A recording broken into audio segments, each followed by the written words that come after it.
Hello, my name is Elena, and I'm going to tell you about my testimony. This is my pet snake, Bambi. She's a ball python. I just wanted to incorporate her into this video because animals are such a big part of my life, and I honestly think part of my testimony. So I just wanted to involve her. She'll probably be sleeping or moving around. So yeah, that's Bambi. And yeah, so let me just get started. I grew up mostly in San Jose. Did grow up going to a private school from kindergarten to 4th grade. It was a private Christian school, and my grandpa is a Baptist pastor, and so God and Jesus was incorporated in my life.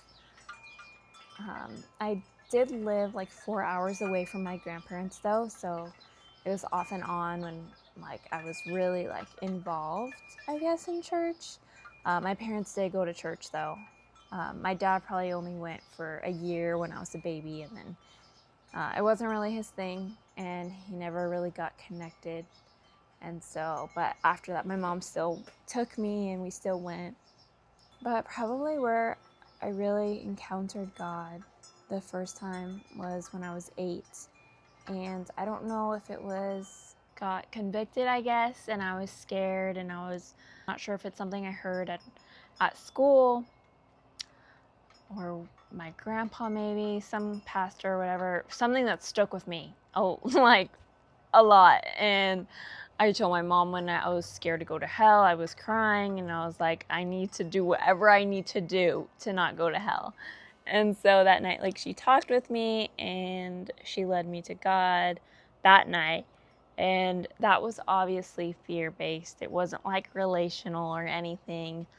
And so I was like, okay, I'm good, whatever. And I was also 8. I didn't have that much of an understanding. I was just like, I don't want to go to hell. Yeah. And so I was saved. I got baptized with my grandpa. And so that was when I was around 8. And then in middle school, I went to public school. And fifth and 6th grade, I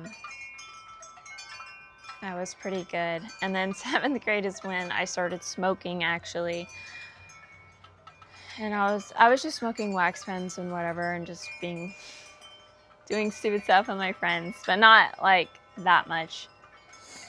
And then I would go to these church camps with my grandparents because they would take their youth there, and it was such a fun youth camp. And this was the first year I could actually participate in it, because the other years I would go with them and just help with snack shacks and whatever, but I wasn't able to participate because it was for high schoolers and middle school, 8th to high school or whatever. And so it was my first year finally able to participate, and I was so excited. And that's when I really felt God, and I felt so convicted because at that time I was smoking a little bit at school, and I knew it was wrong. And I just felt God's presence, and I just felt so convicted. I'm not sure exactly what the pastors were saying there or the music, but I was just so on fire for God. And when I got home, I told my mom, I'm like, I don't want to go back to my public school, because I was going into 8th grade at the public school I was at in 7th grade, obviously. And I was like, I don't want to go back. I know I have friends there, but can you just put me back into my private school that I went in elementary? Because they went all the way to, they went all the way to middle school. So 8th grade was the last year. So I was like, can you put me back, please? I want to do something. I want a change. I felt so on fire for God, and I felt I needed to change my life. And my mom put me back. I was an only child, so my parents just really helped me with what I wanted and what I needed and whatever. And so she put me back into my private school that I went in elementary. And not even the first day, I was so miserable. I was so over that feeling that I felt over camp. I was just missing my old friends. I was like, I don't want to be here. I'm done. And I don't even think I was there for a month. I was probably there for 3 weeks. And it's really unfortunate that I only felt that way for such a short amount of time, when I was so excited at camp, so on fire for God, and then instantly I just wanted to go back to my school. I was having like FOMO. I wanted to go back with my friends. And I was young, I understand that. And so my mom put me back into that public school because I asked, and I was like adamant, or else I would be miserable. Like, I was a brat. Yeah, it's definitely a brat. And so I got back into the public school. I was smoking, just doing stuff like that. And then that summer going into high school is when everything just like downfall. I don't know, I really knew I needed to fit in for high school. I got new friends. I got into this new group. The moment I hung out with this new group of people, I just plummeted to the ground and just did awful things. Just trying to seek validation in ways I shouldn't. Also trying to fit in. I'm going into high school, just trying to have a cool friend group, whatever. High school starts, I get a really large friend group, and it was really like, we would smoke before school, we would get crossfaded before school. Honestly, anything before school we did, during school, after school. At the time, I really enjoyed my friends. Like, they were actually really fun to be around at that time. Fun. And it was really toxic, but I don't know, we were just young, and I just wanted friends, and I didn't really care. And I'm not saying that I wasn't toxic either. I did some really awful things to my friends. I know that too. I ended up getting with a guy during the summer, and then we started school. I was only with him for a month because my friend told me that he only wanted me for my body, and that was like so heartbreaking to me. It wasn't heartbreaking like, oh my gosh, he doesn't like me. It was just heartbreaking like, why does someone want to use me for my body? And I was like super confused. And so that ended. That wasn't long, and I did a lot of bad things after that. I was just really confused of why, like, they didn't want a relationship with me, and they just wanted my body. It was just super confusing. That was the first ever time I experienced something like that. And then I met a senior when I was in high school, and yeah, we got together. It was a pretty toxic relationship from the start, and I did awful things. He did pretty awful things. He cheated on me, and that was really hard. And I stayed with him a little over 2 years. And I, like, during the same time, like, everything fell apart. Like, it was awful. I came back from my quinceañera, and my pet snakes have died, and that was awful. I can do a story on that. It was like so heartbreaking. It was just an awful accident that happened, and that was so hard for me. And also, it's really sad too, because I wanted to fit in so bad that I hid having snakes, having reptiles, because I thought it was something nerdy, which it totally was not, from my friends. Because I'm like, oh, they're going to think that's so weird. I'm not telling them I have pet snakes. And, I mean, I showed a few of my friends that, but I never really showed my friends or talked about snakes, just because I thought it was so weird. So they died, and that was heartbreaking, and I felt so alone in that because, again, I barely told my friends that I had pet snakes and that I was into reptiles, because I'm like, oh, this is weird. I want to fit in. Like, why am I going to tell people that I'm sad about my snakes dying? And during that time, I found out that my boyfriend cheated on me. And and this is not an exception for him to cheat on me, but I did not treat him good either. It was very toxic off and on and everything. But yeah, a lot of those things happen at once. My toxic friendship relationship, like we were back and forth, like doing awful things to each other. So all that combined in one, and I like couldn't handle it anymore. Like it was awful. And so sophomore year, I tried to kill myself. And obviously it was traumatizing for me, but it was way more traumatizing for my family. And I was with my boyfriend at the time, and so it was like traumatizing for him too. Also, I had a dog, Thunder. He's my German Shepherd. I got him freshman year, and he is my baby. He still is my baby. He is 7 years old. I love him so much. He actually, when I was trying to do it, well, when I did it in my room, he actually alerted my mom, and that's how she found me. Yeah, the ambulance came. I got took in an ambulance and all that. I got put into the adult mental hospital because they didn't have enough space at the kids at the moment. So, I mean, I wasn't with the adults, but I was in a back room with one other kid, and there's 2 beds, a TV, and that was it. But down the hall, I was literally right by the adults, and I could hear screaming. I could hear so many things going on. It was actually scary. I thought they were going to come down in that room, and I don't know. I was scared.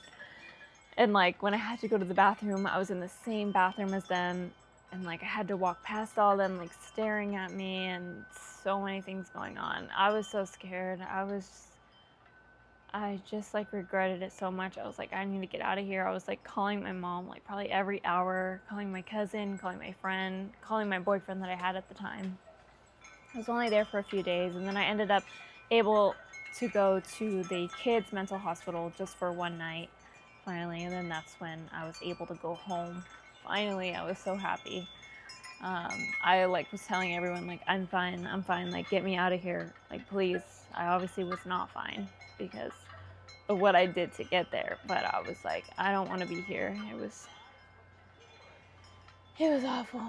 Yeah, I ended up ending the relationship, the 2-year relationship with the older guy that I met in high school, thankfully, and then still with my friends. We were exploring other drugs, drinking, smoking, getting crossfaded before school, during school, after school, doing so many things. I was just still seeking validation, still following the wrong things, just trying to feel something, just seeking all the wrong things. Like honestly, I think I was just trying to destroy myself in every way possible. And I didn't even notice I was doing that. Thunder was always there for me. Like I was crying after stuff happened with my friends, after finally breaking up that toxic relationship. A lot of things happened in my friend group. It was so many toxic relationships. And so I was just feeling it all. A lot of those friendships ended, which was a good thing, but it was so hard and so weird how it did, because I just felt at the end I was kind of becoming a better person. They stopped being friends with me, and I just felt I was so alone, but I was so relieved. It was like finally, like I didn't know I needed that, but I definitely did. And obviously there was like a few girls in my friendship that were like, they were real and they were there for me, but we would all do bad things to each other. I went into senior year completely alone. I had friends at other schools and like different places or whatever, but it was just, I was literally completely alone because the people that I was friends with went to that school. Oh, it was hard.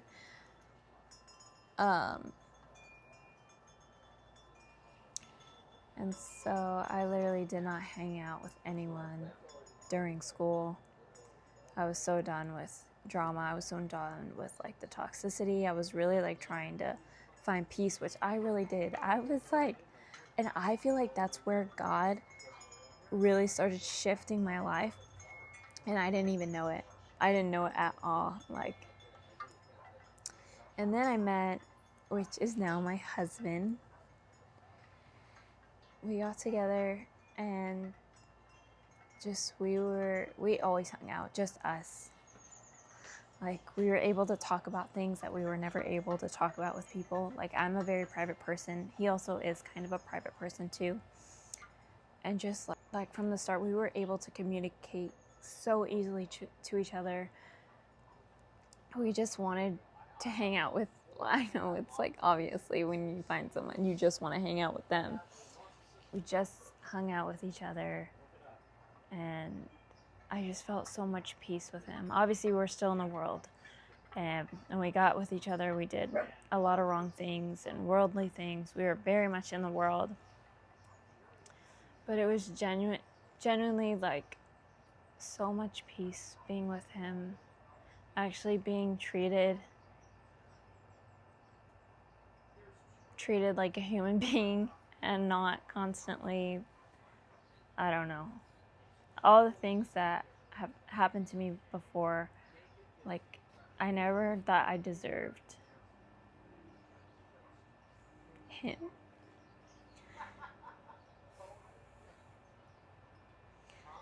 I never thought I would deserve someone like him in our relationship, and it was like hard for me at the beginning. Like, I felt like I had commitment issues. I also, before that relationship, I trained myself to like be Miss Independent and not need anyone and have this certain mindset. And so I had to swallow that pride and like be humble and accept love and accept being treated so well. And he is just, my husband is just such a gracious person, and he had so much patience with me during the time. Like, I still was so mean to him. I was awful to him. And he just took me as I was. When I was broken, through whatever happened to me. I don't know why I'm crying. He just took me as who I was, from whoever I was from the past. It didn't matter. And yeah, and so I think we were together for, I don't know the exact timeline. I think we were together for 2.5 years. And he was starting to get closer to God more than I was. And I was like, I wasn't against it or anything. I was actually like happy. I was like, oh, that's good. But I was like, no, it's not for me. Like, I want to do whatever I want. I want to go drinking with my friends. And we would get drunk like every night together, every like weekend together. Like, we were so drunk at prom. Like I said, we were living very worldly, like doing a lot of bad things. But I still wanted to like stay in that life. And he like started following God. Like, during that, it was also very lukewarm too. Like, he started following God, but we were also like sinning at the same time. But it was just like, I started following God, but then we both turned very lukewarm, and we were following God, going to church, reading our Bibles, studying, but we still were living in sin. That put our relationship on the line. And my husband, boyfriend at the time, he decided to move far away from the Bay Area where we were. We lived together. We also lived together those 2.5 years. And he decided, like, he just wanted to be better and like pursue God, like, actually, and not be lukewarm. And my cousin was living, it's like 4 hours away. from the Bay Area, and he decided to move in with him and roommates because this community, and like it was so hard for me, but I knew that he needed it, and he knew that he needed it to be a better man, but not just for me, but also following God the right way, the actual way, living a life devoted to him. And so it was so hard. I was like, okay, just go. Like we both need this. And he obviously really wanted me to move there with him, but I wasn't there. I couldn't at the time. I had no desire. But I was so supportive for him, and so he moved, and that was so hard for me. Being that far away, it was hard for us. Like visiting each other and then having to leave each other, it was like the most heartbreaking feeling. Like when he would get flights to go back home, oh my gosh. Or like I drove there and I was leaving. It was so hard for both of us. But that was like where, because we're so worldly, like we're still together, but having that time to grow our faith stronger with that separation, so we didn't get tempted into sin, was so needed for us. And yes, when we did visit each other, we did get tempted into sin. But honestly, like, I don't think we would have been together, because God would have definitely took us away from each other if we stayed living together in San Jose and just being lukewarm.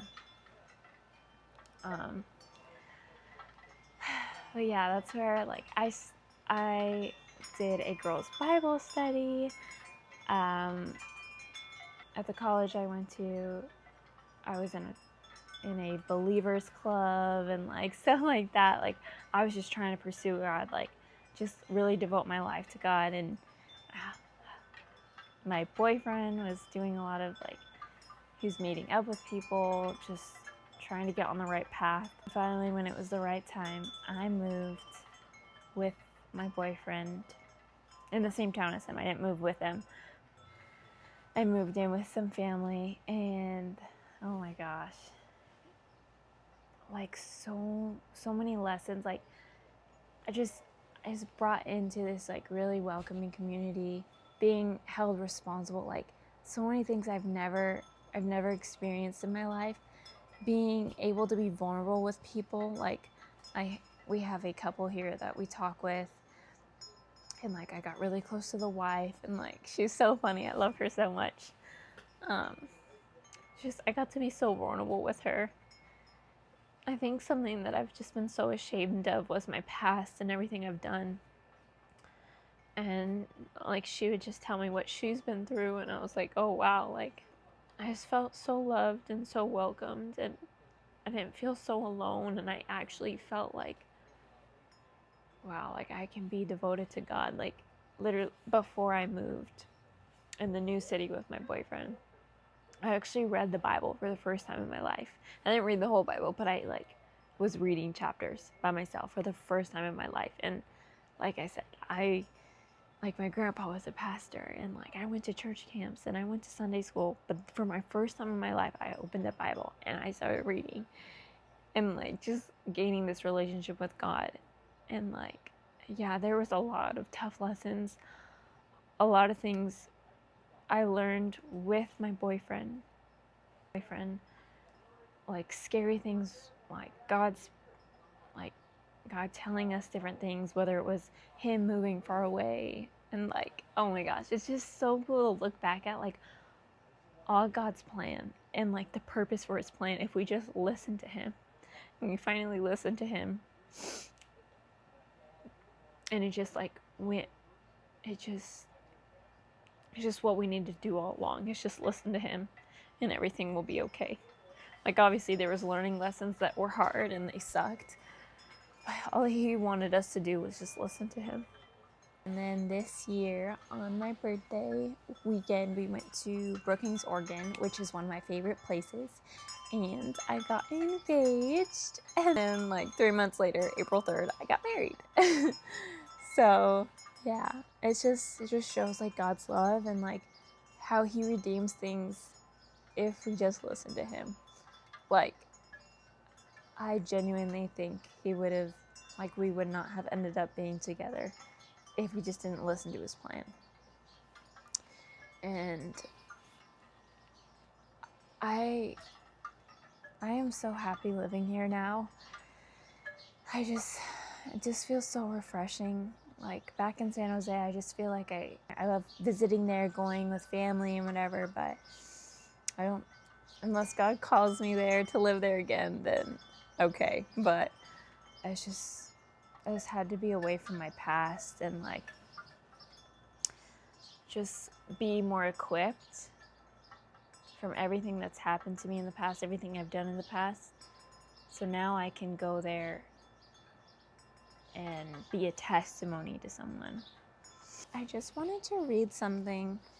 I am still reading my Bible and finding new things. I haven't read the whole Bible, but I just find new things all the time. So it's Psalms 139. So I'm going to read a little bit of it. Lord, you have searched me and known me. You know when I sit down and when I stand up. You understand my thoughts from far away. You observe my travels and my rest. You are aware of all my ways. Before a word is on my tongue, you know all about it, Lord. You have encircled me. You have placed your hand on me. This wondrous knowledge is beyond me. It is lofty. I am unable to reach it. Where can I go to escape your spirit? Where can I flee from your presence? If I go up to heaven, you are there. If I make my bed in Sheol, you are there. If I fly on the wings on the dawn and settle down on the western horizon, even there your hand will lead me. Your right hand will hold on to me. If I say, surely the darkness will hide me and the light around me will be night, even the darkness is not dark to you. That hits me. Even the darkness is not dark to you. The night shines like the day. Darkness and light are alike to you. For it was you who created my inward parts. You knit me together in my mother's womb. I will praise you because I have been remarkably and wondrously made. Your works are wondrous, and I know this very well. My bones were not hidden from you. When I was made in secret, when I was formed in the depths of the earth, your eyes saw me when I was formless. All my days were written in your book, planned before a single one of them began. God, how precious your thoughts are to me, how vast their sum is. If I counted them, they would outnumber the grains of sand. When I wake up, I am still with you. It is so beautiful. And it's just like this verse right here. If I say, surely the darkness will hide me and the light around me will be night, even the darkness is not dark to you. The night shines like the day. Darkness and light are alike to you. It's like, it doesn't matter, like, all the awful things you've done, like, God is there for, like, he was there throughout everything. Even when I knew in my mind that I was purposely not choosing him because I wanted to live the life I wanted to live. Like, I was like, later, God, like, let me live my life a little. No, like, I'm living my life now that I chose him. If only I would have chose him sooner. Like, I mean, like, everything's always gonna be good. I'm not saying that. Like, me and my husband even learned a very valuable lesson on our wedding day. Like, there's always things to learn. There's always ways to be a better disciple. Like, as long as we are on that path of trying to be, like, perfect like our Father and just pursuing him and living his life, trying to be his character, it's so important. Yeah, anyways, that's my testimony. Hopefully I didn't ramble too much, but I just have always been wanting to talk about it. I don't know if I'll talk about it again. I don't know if I do talk about it again, I'll be more vulnerable. But I feel like it's always been something I've wanted to talk about.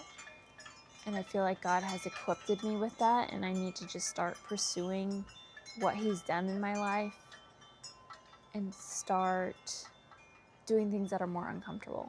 Just trying to lay low, living the uncomfortable life than the easy life. And yeah, I've learned so much. And so much. And I'm a wife now, and that's a whole different season. It's an amazing season. I'm so happy. I feel so fortunate that I'm able to be in that season and be a wife and learn how I can lift up my husband and how he can lift me up and how I can pour into him, how we can pour into each other. And that's a journey in itself. But yeah, that is my testimony. So thank you for listening.